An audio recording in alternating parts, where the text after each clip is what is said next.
concluindo, o conceito de palestinos foi adotado depois da Guerra de 1967, porque até 1967 os jordanianos administraram a população árabe daquele território como seus próprios cidadãos, os egípcios administraram a população árabe através de um governo militar na faixa de Gaza, e os cidadãos árabes que ficaram no Estado israelense passaram a ser árabes cidadãos de Israel, com todos os direitos de uma democracia que reflete a forma como Israel é governada.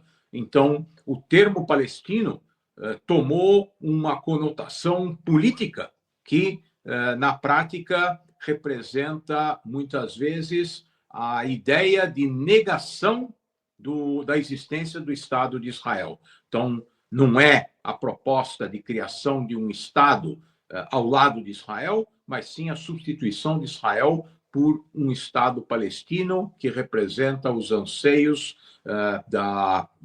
do retorno de uma leva de descendentes de refugiados da Guerra de 1948. Bom, é uma verdadeira aula, né?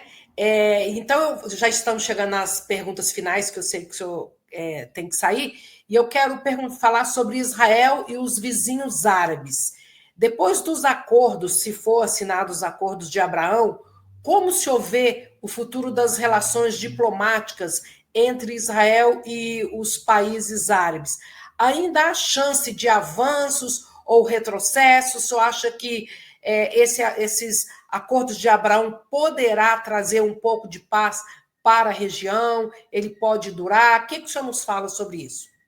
Não, os acordos de Abraão já ampliaram as relações pacíficas entre Israel e vários países do Oriente Médio, mas eles não foram o início desse processo.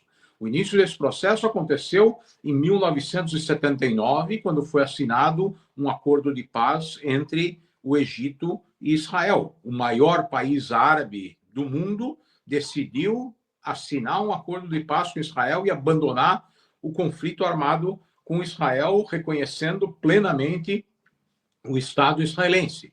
Depois dos acordos de Oslo, em 1993, que tinham por objetivo normalizar as relações entre Israel e os palestinos, a Jordânia também assinou um acordo de paz com Israel em 1994. Portanto, os dois países mais importantes que fazem fronteira com Israel já têm acordos de paz que duram praticamente 50 anos, o outro praticamente ou mais de 30 anos.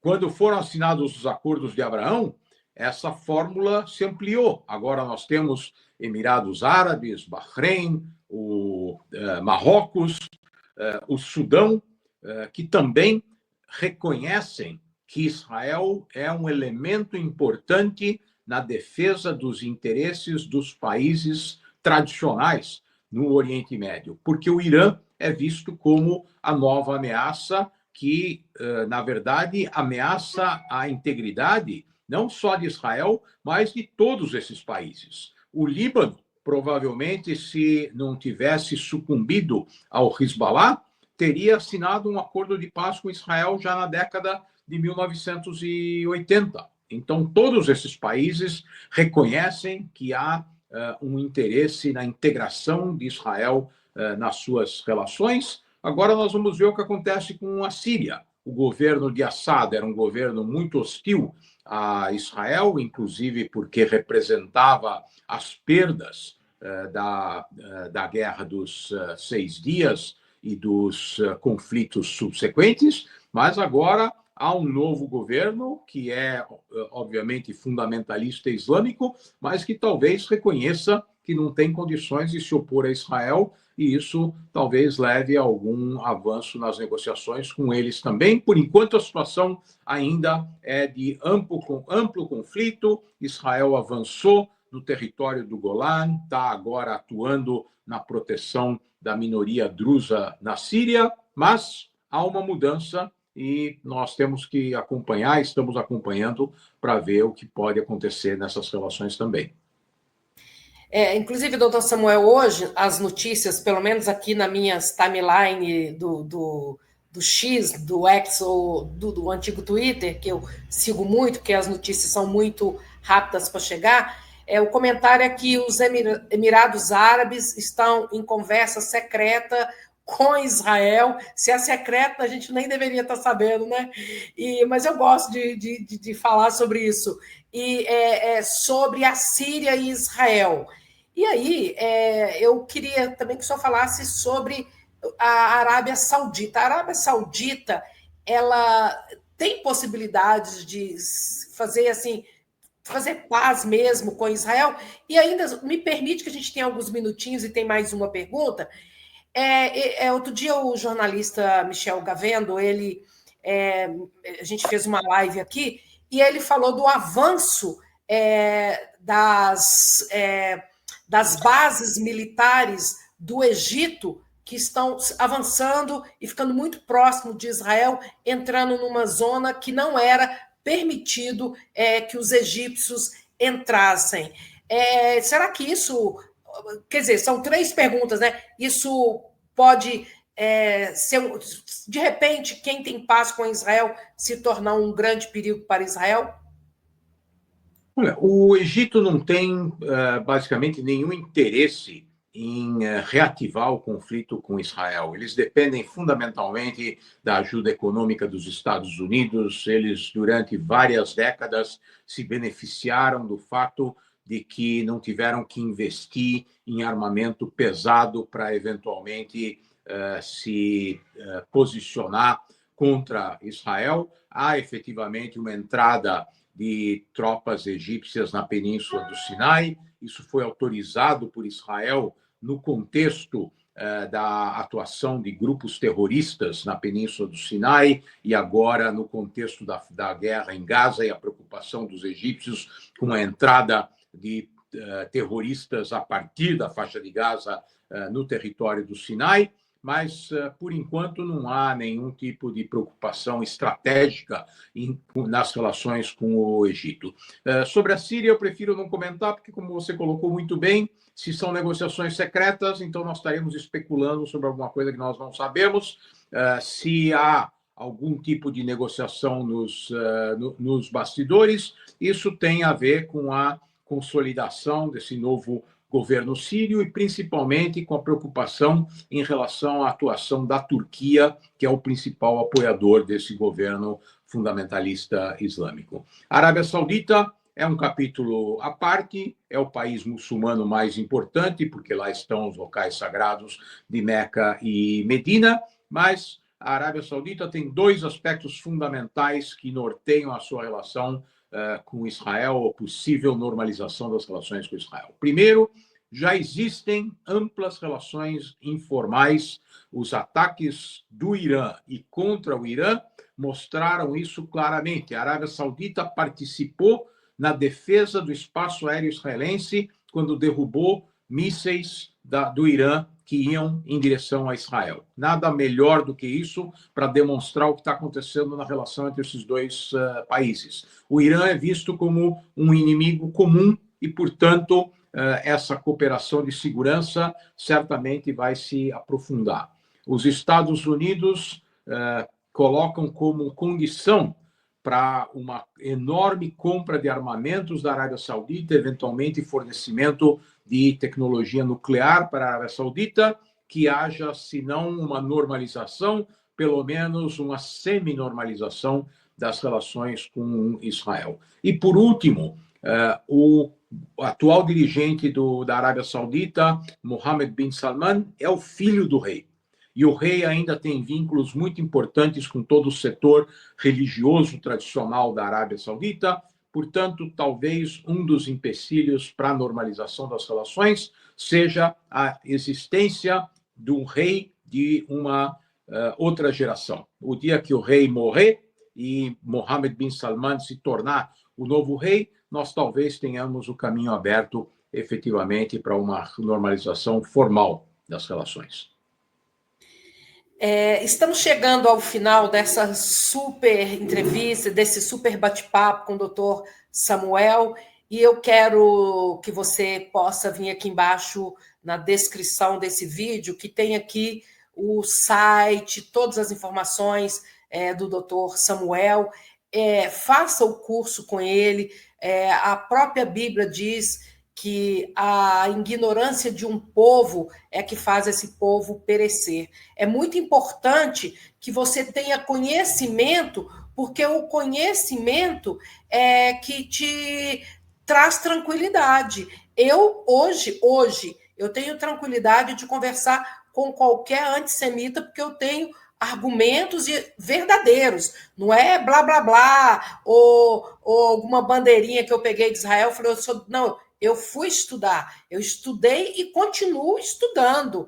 E também, eu já tinha falado com o Dr. Samuel, estou para organizar um curso em nome da comunidade Brasil-Israel. O Dr. Samuel, com certeza, dará algumas aulas para nós, com o objetivo de trazer conhecimento para o meio cristão, que o meu público, os meus seguidores, são pessoas que amam Jesus. E nós precisamos entender, então, a história de Israel. Então, fazer um curso com o Dr. Samuel é investir em você, é investir em conhecimento. Eu acredito, como eu tenho cursos bíblicos, até porque eu sou uma pastora oficialmente, como o curso com o Dr. Samuel é como se você tivesse aí adiantando 2 anos de curso teológico em qualquer universidade evangélica, cristã, porque o conhecimento ele é fundamental.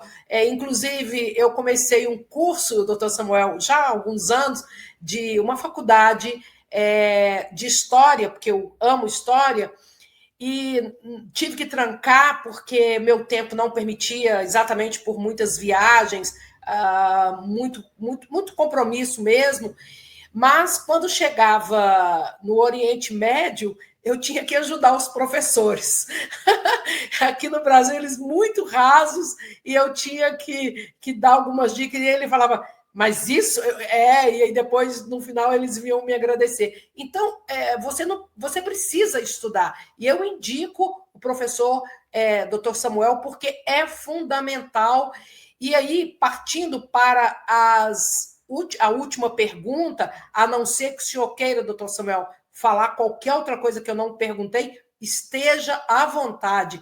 Eu queria que o senhor deixasse uma mensagem para os cristãos, que vamos dizer que 99% é o público do meu canal, uma mensagem para os cristãos do Brasil e do mundo, porque outros países também assistem os meus conteúdos, e que o senhor pudesse falar para o público em geral, até para aquela pessoa que não seja evangélica, o público geral, qual a mensagem que o senhor deixa nesse momento tão importante para a humanidade?